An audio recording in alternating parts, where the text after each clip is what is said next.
नमस्कार साथियों, श्री राम क्लासेज बीकानेर में आपका स्वागत है। अपने पढ़ रहे थे राठौड़ राजवंश। राठौड़ राजवंश में अपने पढ़ लिया था मोटा राज उदय सिंह को। उदय सिंह से आगे सूर सिंह शासक बनते हैं। सूर सिंह के बाद महाराजा गज सिंह शासक बनते हैं। देखिए, महाराजा गज सिंह, जोधपुर के महाराजा गज सिंह पर इनकी अनार बेगम पासवान का प्रभाव था। गज सिंह जी के दो बेटे हैं। एक बेटे का नाम है अमर सिंह और दूसरा जो बेटा है जिसका नाम है जसवंत सिंह। जसवंत सिंह महाराजा गज सिंह पर अनार बेगम पासवान का प्रभाव था, तो इसी अनार बेगम के कहने पर महाराजा जसवंत सिंह को अपना उत्तराधिकारी बनाते हैं। अनार बेगम पासवान के कहने पर गज सिंह जी महाराजा जसवंत सिंह को अपना उत्तराधिकारी बनाते हैं। अमर सिंह को राज्य अधिकार से वंचित रखते हैं। बड़ा बेटा था, वास्तविक हकदार था, इसे राज्य अधिकार से वंचित रखते हैं। ये चला जाता है शाहजहां की शरण में। शाहजहां की शरण में चला जाता है। इस अमर सिंह को जो परगना दिया जाता है वो परगना है नागौर का परगना। इसे नागौर का परगना दिया गया। नागौर परगने में जिस समय नागौर परगने में अमर सिंह रह रहे थे, उस समय इनके एक महत्वपूर्ण घटना घटित होती है। इसके जो समकालीन बीकानेर के जो महाराजा है, महाराजा कर्ण सिंह है, बीकानेर के शासक हैं। बीकानेर का एक गांव पड़ता है, गांव का नाम है खिलुआ गांव। खिलुआ गांव। नागौर का एक गांव पड़ता है जोखड़िया गांव। नागौर का जो गांव है जोखड़िया गांव। घटना कब की है? घटना सन 1644 ईस्वी की है। सन 1644 में बीकानेर के एक खिलुआ गांव का एक किसान था।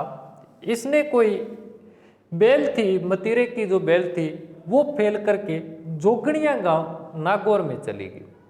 अब इन दोनों किसानों के मध्य उस बेल में जो बेल का फल मतीरा लगा उसे तोड़ने के लिए किसानों में विवाद उत्पन्न हुआ।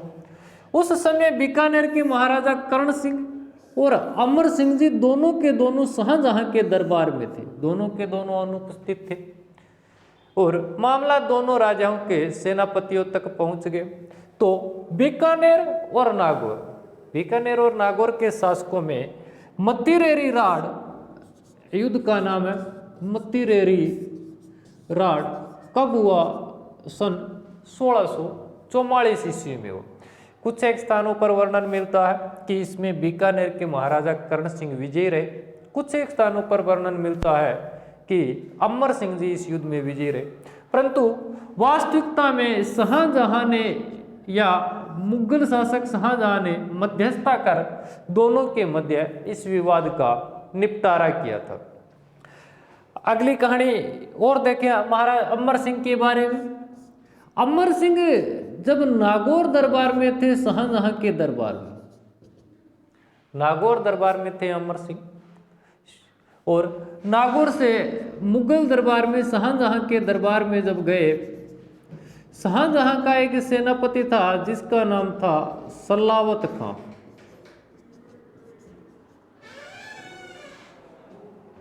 अमर सिंह शाहजहां के इस दरबार से कुछ समय के लिए अनुपस्थित रहे और जैसे ही वापस मुगल दरबार में आए, इनसे अनुपस्थिति का कारण पूछा गया तो अमर सिंह ने जो कारण बताया कि मैं तो यूं ही शिकार खेलने के लिए गया था। ये बात शाहजहां को अच्छी नहीं लगी। ये बात शाहजहां को अच्छी नहीं लगी तो सलावत खां ने अमर सिंह को मूर्ख कह दिया, इडियट कह दिया। ये बात अमर सिंह सहन नहीं कर पाया और मुगल सेना पर टूट पड़ा। अंत में महेश दास गौड़ जो अमर सिंह के साले थे, इस महेश दास गौड़ ने धोखे से हत्या कर दी। महेश दास गौड़ ने अमर सिंह की धोखे से हत्या कर दी। ये वही अमर सिंह है जिसे कट्टार का धनी कहा जाता है, जिसे कट्टार का धनी कहा जाता है, इसकी धोखे से हत्या कर दी। अब अमर सिंह के जो साथी थे, उन साथियों को इस घटना का जैसे ही पता लगा तो उन्होंने मुगल दरबार में आक्रमण किया। जो लाल किले के अंदर एक जो द्वार था जिसे प्रारंभ में बुखारा द्वार कहा जाता था, इस द्वार से इसके साथियों ने प्रवेश किया और मुगल सैनिकों में हड़कंप मचा दिया और बाद में राजपूत मुट्ठी भर होने के कारण लड़ते हुए मारे गए। बाद में शाहजहां ने इस बुखारा द्वार को बंद करवा दिया। वर्तमान में ये जो बुखारा द्वार है, इसे किस नाम से जाना जाता है? अमर सिंह फाटक कहते हैं। वर्तमान में ये अमर सिंह फाटक के नाम से जाने जाता है। देखिए महाराजा जसवंत सिंह को,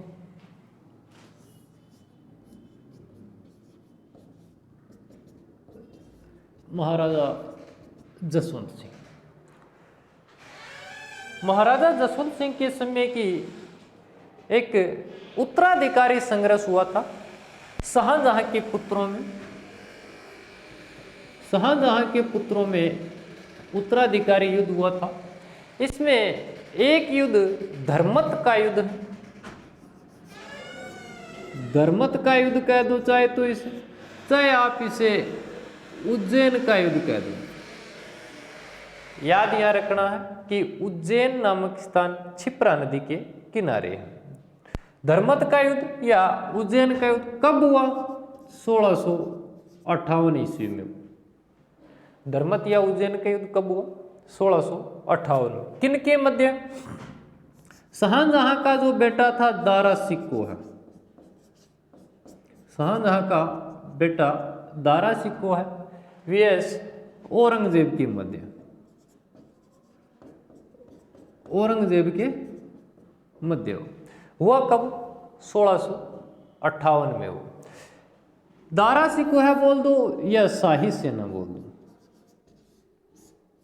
या शाही सेना बोल दो। इस सेना का नेतृत्व किसने किया?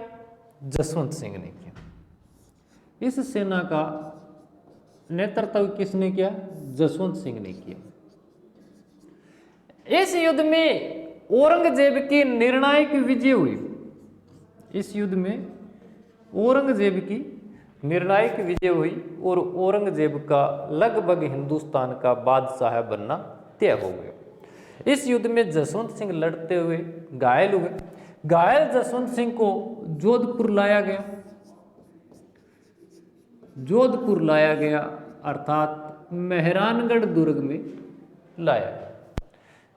महाराजा जसवंत सिंह की एक रानी थी जिसका नाम है करमेती देवी। एक रानी थी जिसका नाम है करमेती देवी। करमेती देवी जब महाराज घायल जसवंत सिंह को लाया गया तो उस समय दुर्ग के द्वार बंद कर लेती है और यह कहती है कि राजपूत या तो युद्ध में मर मिटते हैं या राजपूत विजयी होकर के लौटते हैं। ये जो आए हैं ये महाराजा जसवंत सिंह नहीं हो सकते। महाराजा जसवंत सिंह होते तो या तो युद्ध में लड़ते हुए मारे जाते या युद्ध में विजयी होकर के लौटते। और ये कहकर के इसने मेहरानगढ़ दुर्ग के द्वार बंद कर लिए और सत्य होने की तैयारी करने लगी। बाद में करमेती देवी की माँ के द्वारा इसे समझाया गया तो बाद में ये सती होने से माने। और कहा जाता है कि जब दुर्ग के भीतर महाराजा जसवंत सिंह आए तो इसे सोने चांदी के जो थाल थे उनके स्थान पर लकड़ी के थालों में भोजन करवाया गया। तो अपने से पूछ ले कि करमेती देवी या जसवंत देवी कहा जाता है इसे? जसवंत देव। जसवंत देव कौन थी? तो महाराजा जसवंत सिंह की पत्नी थी। अगला ही जो युद्ध हुआ सन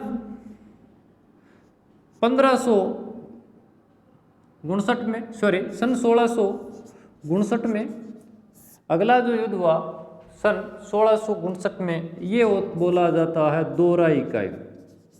ये दोराई नामक स्थान पड़ता है अजमेर में।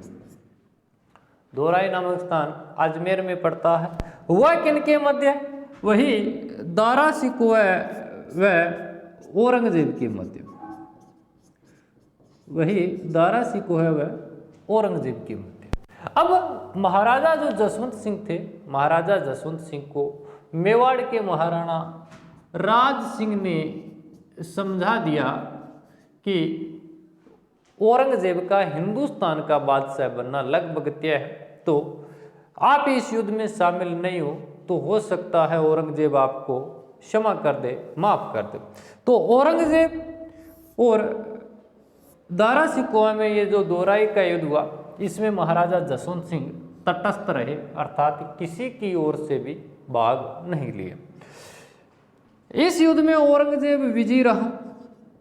इस युद्ध में औरंगजेब विजयी रहा। दारा शिकोह को गिरफ्तार कर लिया कांकणवाड़ी।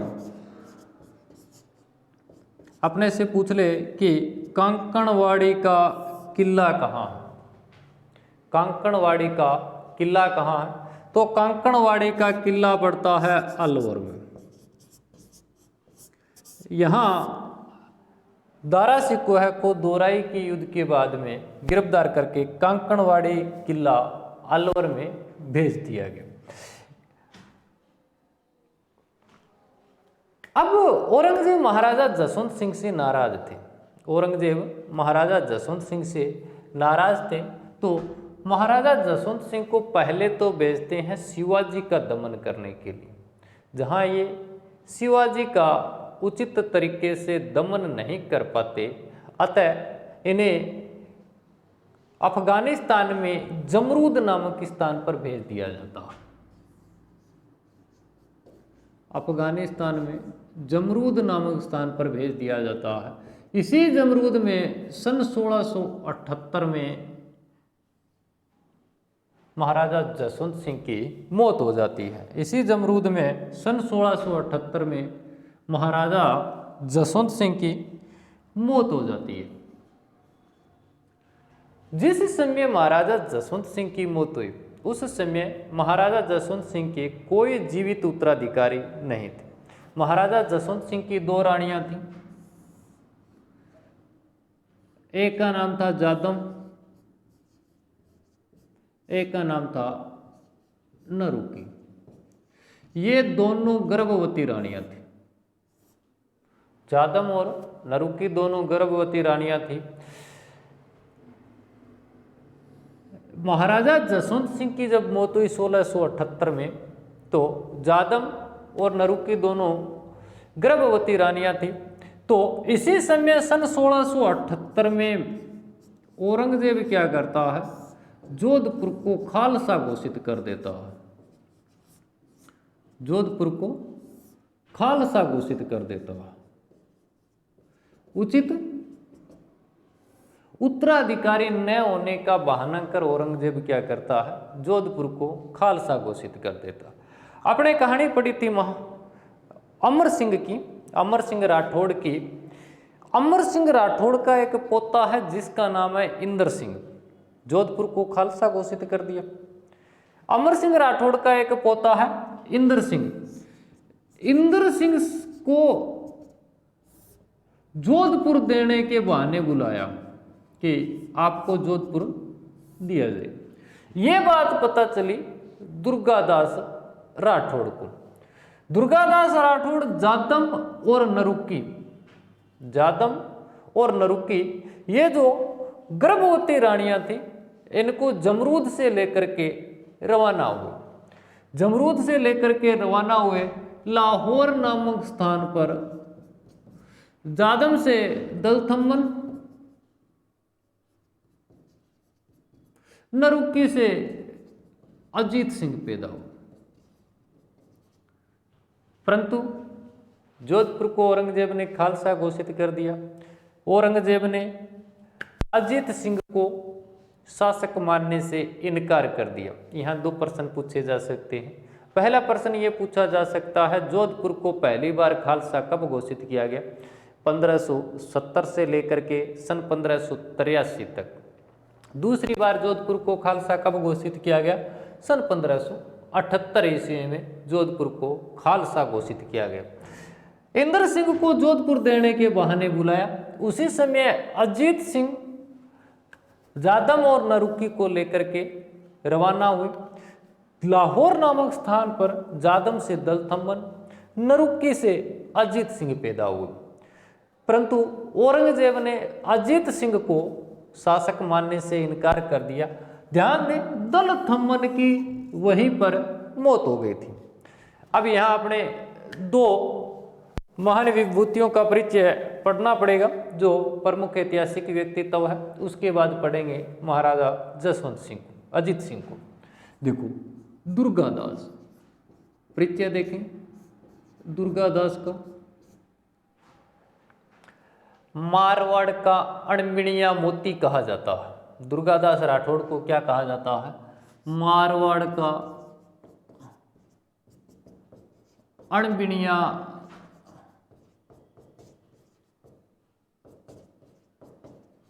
मोती कहा जाता है। मारवाड़ का अणबिणिया मोती कहा जाता है। और क्या कहा जाता? मारवाड़ का उद्धारक कहा जाता है। और क्या कहा जाता है? मारवाड़ का उद्धारक कहा जाता है। मारवाड़ का उद्धारक कहा जाता है। मारवाड़ का अणबिणिया मोती कहा जाता है। और क्या कहा जाता है? राठौड़ों का यूलिसेस कहा जाता है। राठौड़ों का यूलिसेस कहा जाता है। राठौड़ों का यूलिसेस कहा जाता है।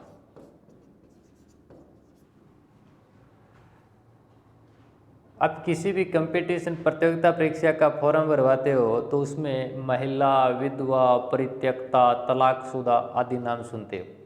तो ध्यान दें, दुर्गादास के जो पिता थे वो थे आस्करण। दुर्गादास के पिता का क्या नाम था? आस्करण था। महाराजा जसवंत सिंह के दरबार में एक जागीरदार थे। इनके पास जो जागीर थी वो थी दुनेरा की। दुनेरा जागीर के जागीरदार थे। आस्करण ने अपनी पत्नी को छोड़ रखा था, अर्थात दुर्गादास राठौड़ की जो माता थी वो एक परित्यक्ता थी। दुर्गादास के यदि जन्म की बात करें तो दुर्गादास का जन्म हुआ था सलवा गांव में। दुर्गादास के जन्म की बात करें तो जन्म हुआ था सलवा गांव में। दुर्गादास बाद में दुर्गादास और दुर्गादास की माँ लूणवा गांव में जाकर के रहने लगे। किस गांव में रहने लगे? लूणवा गांव में रहने लगे। लूणवा गांव में रहने लगे। लूणवा गांव में जब ये रह रहे थे तो वहां पर क्या है? एक रायका,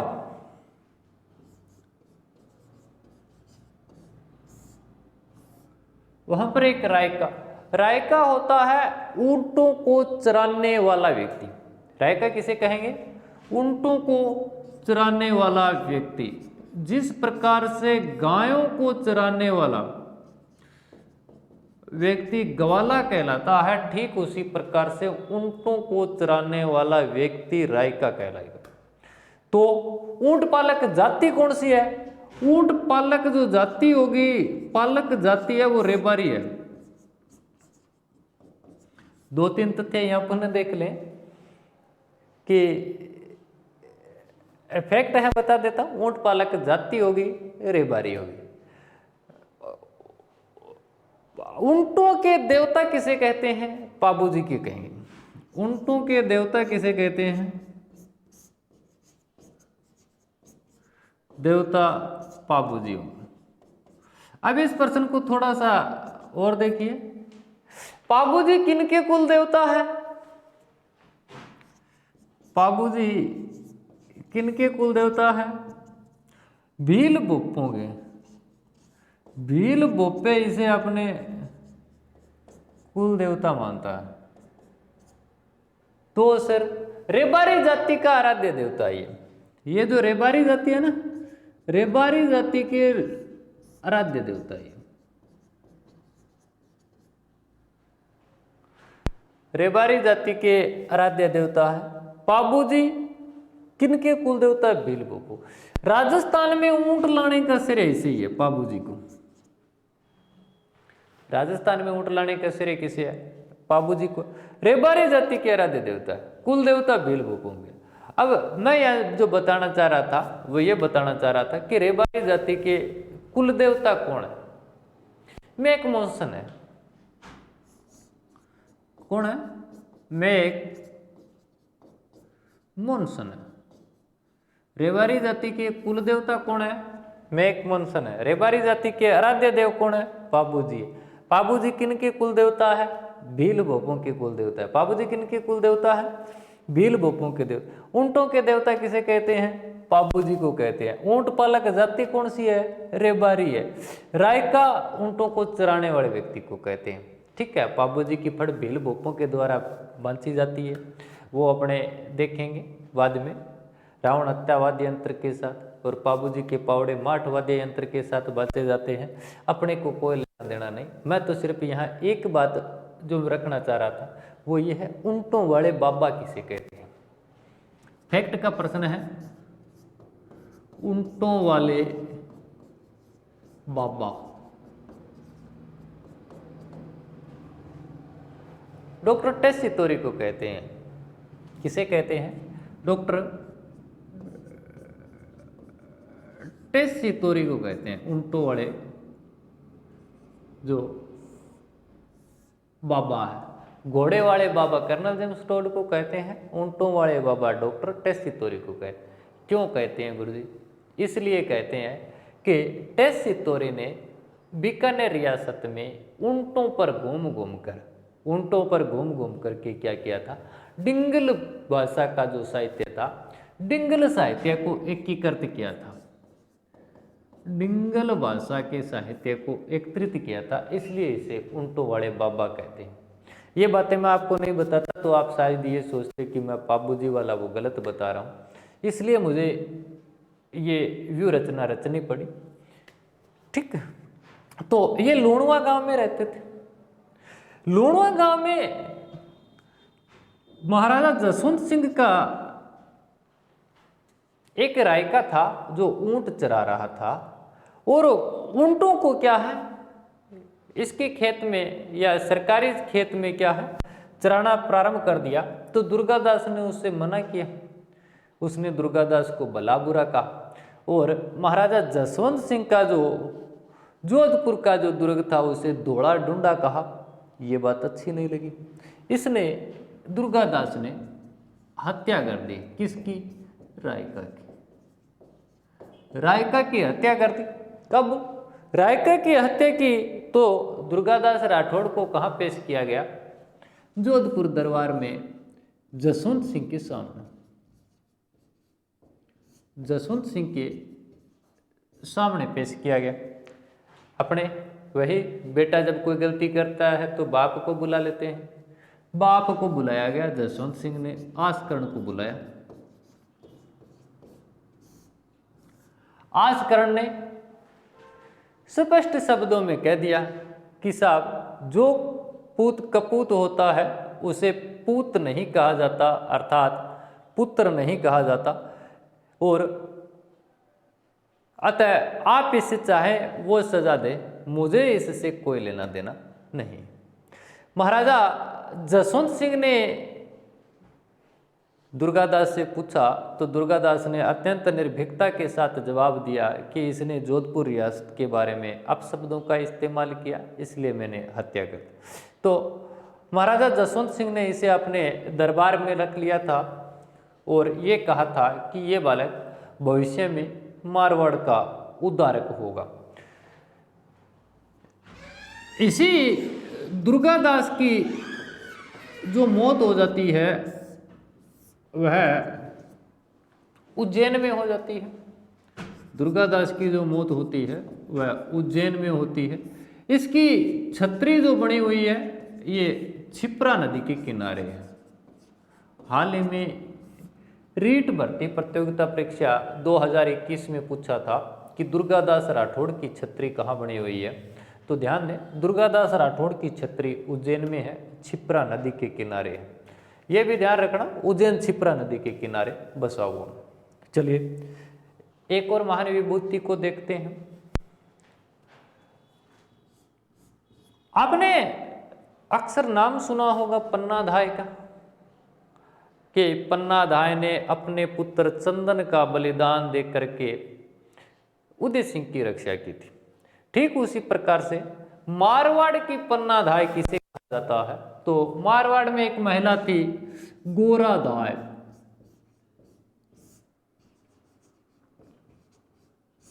गोराधाय। सर ये दाय क्यों लगाते हैं आगे? देखो पहले क्या होता था, रियासत काल में जब कोई बच्चा पैदा होता था, राजाओं के अर्थात राजाओं के कोई बच्चा पैदा होता था तो रानियां उन बच्चों को स्तनपान नहीं करवाती थी, और जो स्तनपान करवाने वाले जो माताएं होती थी वो धाय माँ के नाम से जानी जाती थी। कुछ एक शब्द और है जैसे रुआलियाँ। राजा की माता की जब मृत्यु हो जाती थी तब रानियां नहीं रोती थी क्योंकि उनका मेकअप खराब हो जाता था, तो रोने के लिए कुछ एक जो महिलाएं किराए पे लाई जाती थी वो रुआलियाँ कहलाती थी। ठीक इसी प्रकार से धाय माँ हुआ करती थी, ये धाय माँ थी गोराधाय। गोराधाय क्या करती है, अजीत सिंह की रक्षा करती है अपने पुत्र का बलिदान देकर के। अपने पुत्र का बलिदान देकर के किसकी रक्षा करती है? अजीत सिंह की रक्षा करती है। हमें कैसे पता ये अजीत सिंह की रक्षा करती है या नहीं, कहां से वर्णन मिलता है? तो यहां ध्यान दें कि मारवाड़ का राज्य गीत जैसे वर्तमान में अपने अलग अलग राज्यों के राज्य गीत है, ठीक उसी प्रकार से रियासत कालों में भी उन रियासतों के अलग अलग राज्य गीत हुआ करते थे। तो उस समय मारवाड़ का राज्य गीत कौन सा हुआ करता था? जोधपुर का राज्य गीत धुंसा हुआ करता था। ये ओढ़ने वाला नहीं है, ये एक गीत है धुंसा। इस धुंसा गीत के अंतर्गत अपने को किसका वर्णन मिलता है? गोराधाय का वर्णन मिलता है। गोराधाय का वर्णन कहाँ मिलता है? मारवाड़ के राज्य गीत धुंसा में मिलता है। क्या कहा जाता है इसे? मारवाड़ की पन्नाधाय कहा जाता है। मारवाड़ की पन्नाधाय कहा जाता है। मारवाड़ की पन्नाधाय किसे कहा जाता है? गोराधाय को कहा जाता है। एक व्यक्ति का और अपने थोड़ा सा वर्णन पढ़ ले, उसके बाद आगे की कहानी सुचारू करेंगे। एक और व्यक्ति है जिसका नाम है मुहणोत नैणसी।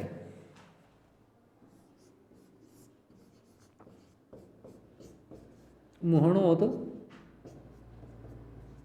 नैणसी। मुहणोत नैणसी को किस नाम से पुकारा जाता है, अर्थात इसका उपनाम क्या है? अबुल फजल है। राजस्थान का अबुल फजल कहा जाता है।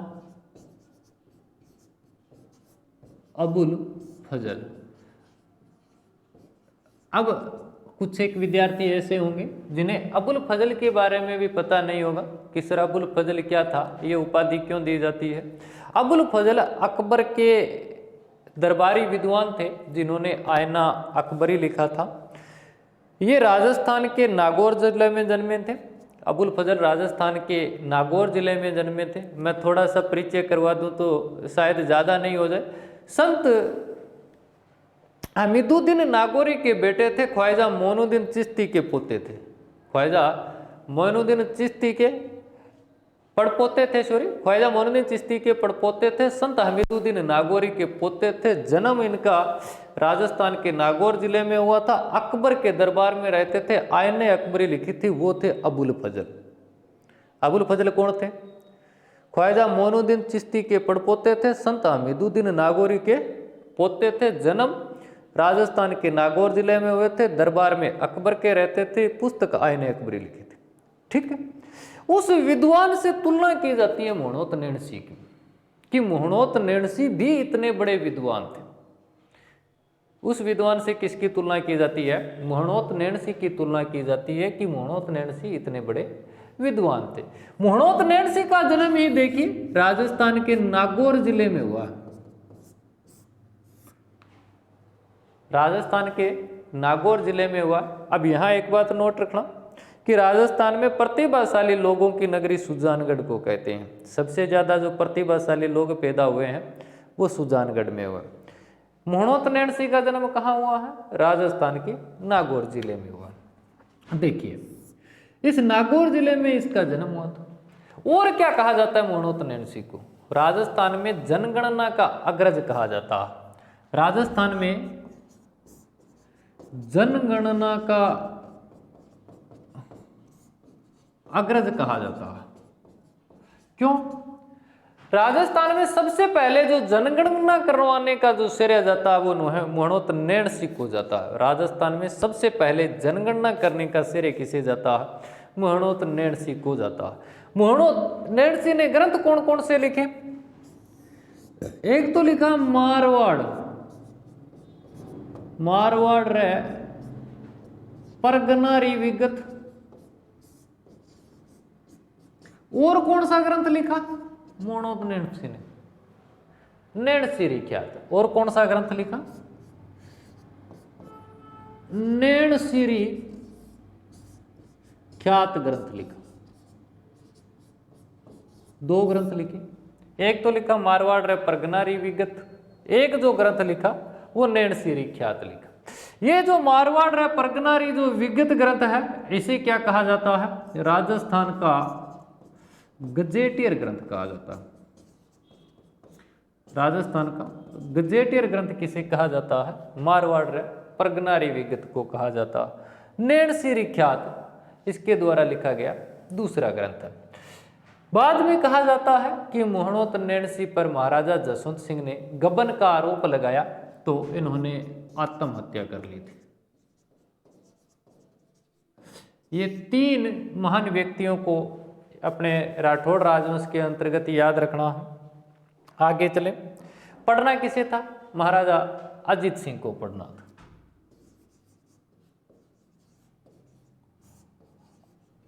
अजीत सिंह के समय में क्या हुआ?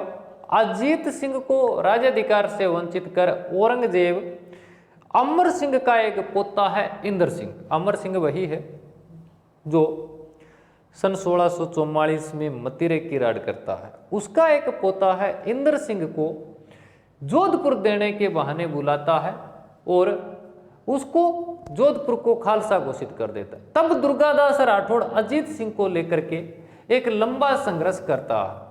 ये अजीत सिंह वही है जो मुगलों के साथ 30 वर्षीय संघर्ष करते हैं।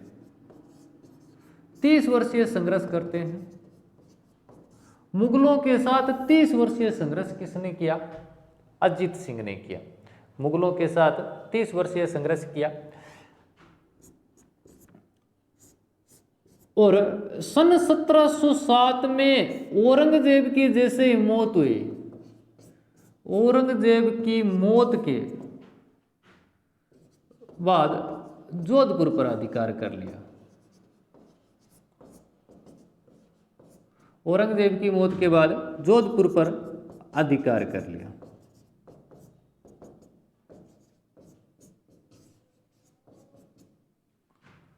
अपने इसके अंतर्गत एक देवारी समझौते में भी ये होते हैं जो जय सिंह के साथ अपनी पुत्री इंद्र कंवरी की शादी करते हैं, वो मेवाड़ के अंतर्गत पड़ेंगे। 1707 में जोधपुर पर क्या है? अधिकार कर लेते हैं। कहानी क्या है देखेंगे। जोधपुर पर सन 1707 में अधिकार कर लेते हैं। कहानी ये है कि अजीत सिंह अर्थात मारवाड़ का शासक है,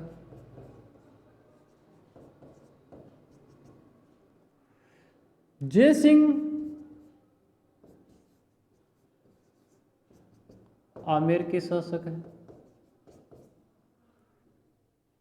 राज सिंह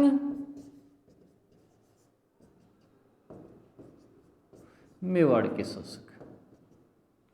ये तीनों मिलकर के औरंगजेब का विरोध करते हैं। ये तीनों मिलकर के औरंगजेब का विरोध करते हैं। तो औरंगजेब का एक बेटा है जिसका नाम है अकबर सेकंड।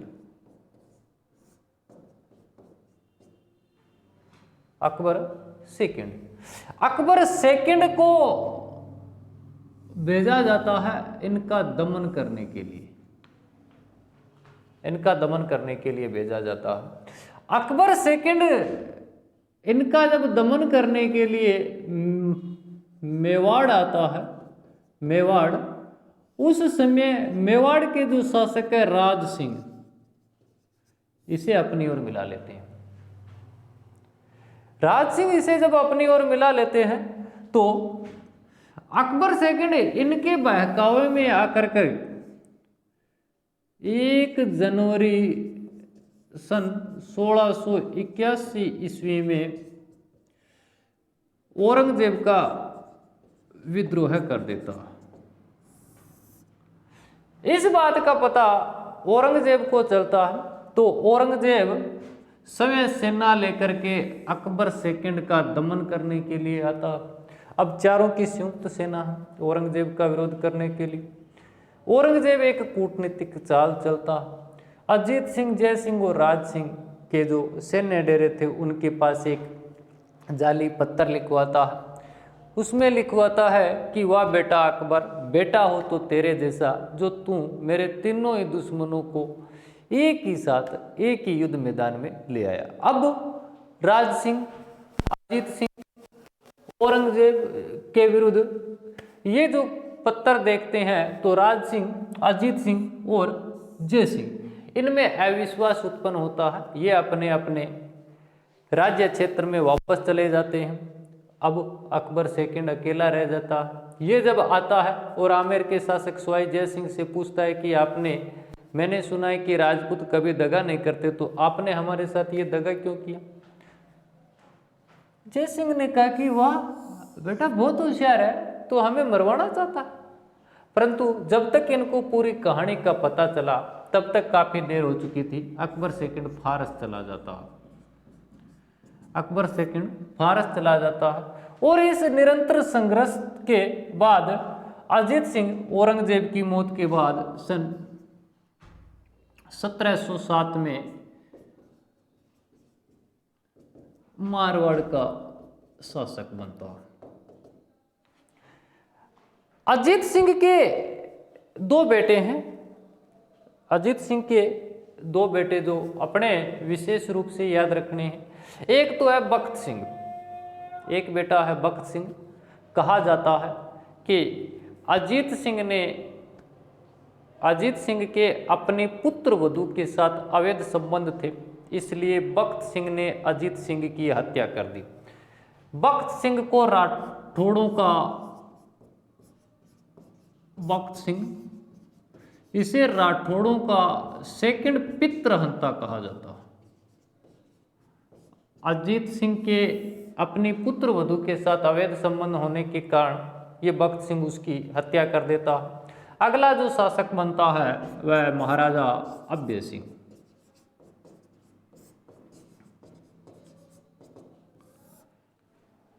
इसका एक जो समय की सबसे महत्वपूर्ण घटना है वह है खेजड़ली ग्राम की घटना। ये भी पूछा जा सकता है कि खेजड़ली गांव का पुराना नाम क्या है, पूछा जा सकता है। खेजड़ली तो कब कहा जाने लगा? 28 अगस्त 1730 के बाद कहा जाने लगा। उससे पहले इस गांव का क्या नाम था? जालिपा नाड़ा। इस गांव का नाम था जालिपा नाड़ा। घटना कब की है? 28 अगस्त सन 1730 की है। महाराजा अभय सिंह को महलों में निर्माण के लिए लकड़ी की आवश्यकता हुई, तो इनका एक हाकिम था जिसका नाम था गिरधरदास भंडारी। गिरधरदास भंडारी। इस गिरधरदास भंडारी को कहाँ भेजा? इस जालिपा नाड़ा नामक स्थान पर भेजा। कब भेजा? 28 अगस्त 1730 को भेजा। किस लिए? खेजड़ी के हरे वृक्षों को काटने के लिए। खेजड़ी के हरे वृक्षों को काटने के लिए भेजा। यहां पर विश्नोई संप्रदाय के अनुयायी रहते थे और जिनकी धार्मिक प्रवृत्ति रही है कि शीश कटे रूख बचे तो भी सस्तो जान। शीश कटे रूख बचे तो भी सस्तो जान, ये इस संप्रदाय की प्रमुख परंपरा रही है। तो यहाँ विश्नोई संप्रदाय की एक महिला थी अमृता देवी। तो अमृता देवी, इसका पति है रामो। रामो के नेतृत्व में 363 विश्नोई संप्रदाय के लोगों ने इन वृक्षों की रक्षा के लिए अपने प्राणों की आहुति दे दी। 363 लोगों ने इन वृक्षों की रक्षा के लिए अपने प्राणों की आहुति दे दी, जिसमें 69 महिलाएं थी। 69 महिलाएं थी जिन्होंने वृक्षों के लिए अपने प्राणों की आहुति दे दी। वर्तमान में जो ये खेजड़ली गांव है, यहाँ अमृता देवी कृष्ण मर्ग पार्क बनाया गया है। अमृता देवी कृष्ण मर्ग पार्क कहाँ है? तो याद रखना है, कृष्ण मर्ग पार्क खेजड़ली गांव जोधपुर में है, याद रखना है। यहां पर वर्तमान में बनाया गया। अब अपने से पूछ ले कि खेजड़ली दिवस कब मनाया जाता है? खेजड़ली दिवस कब मनाया जाता है? तो प्रतिवर्ष 12 सितंबर को मनाया जाता है। 12 सितंबर को प्रतिवर्ष 12 सितंबर को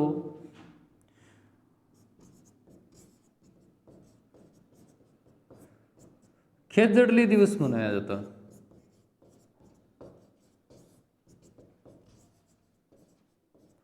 प्रतिवर्ष 12 सितंबर को खेजड़ली दिवस मनाया जाता है। यहां एक और प्रश्न पूछ ले कि खेजड़ली मेला कब भरता है? खेजड़ली मेला कब भरता है? तो भाद्रपद शुक्ला दशमी के दिन भरता है। खेजड़ली दिवस तो बनाया जाता है 12 सितंबर को। खेजड़ली दिवस 12 सितंबर को मनाया जाता है। खेजड़ली मेला, खेजड़ली मेला कब भरता है?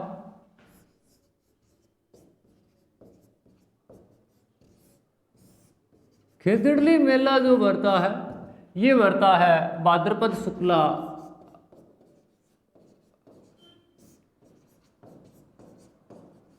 दशमी के दिन।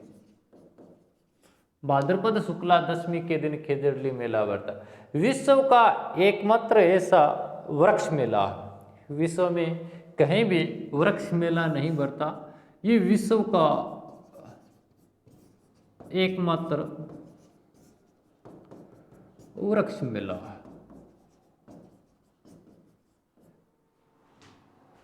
जो खेजड़ली ग्राम जोधपुर में भरता है। अब यहाँ एक प्रश्न इससे रिलेटेड और पूछा जा सकता है, वो ये पूछा जा सकता है कि चिपको आंदोलन का संबंध किससे है? निसंदेह आप इस प्रश्न को गलत करेंगे। पूछा जा सकता है चिपको आंदोलन का संबंध किससे है?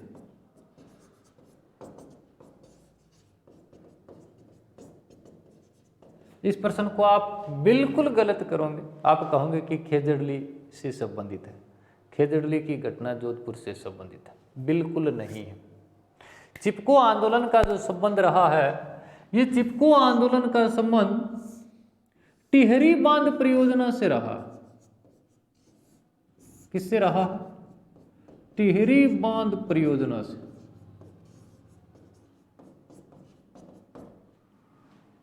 इस चिपको आंदोलन के प्रणेता कौन है? सुंदरलाल बहुगुणा। इसके प्रणेता कौन है? सुंदरलाल